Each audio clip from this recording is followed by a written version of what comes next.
Ikdienu stāvvietās tiek novietoti vairāki simti tūkstoši spēkratu.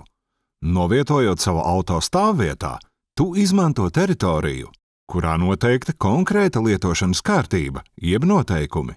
Noteikumi paredz gan tavas tiesības un pienākumus, gan arī to, kādus pakalpojumus tev sniegs stāvvietas operators, kurš apsaimnieko stāvvietu, rūpējoties par kārtību, pieejamību un izmantošanas uzraudzību.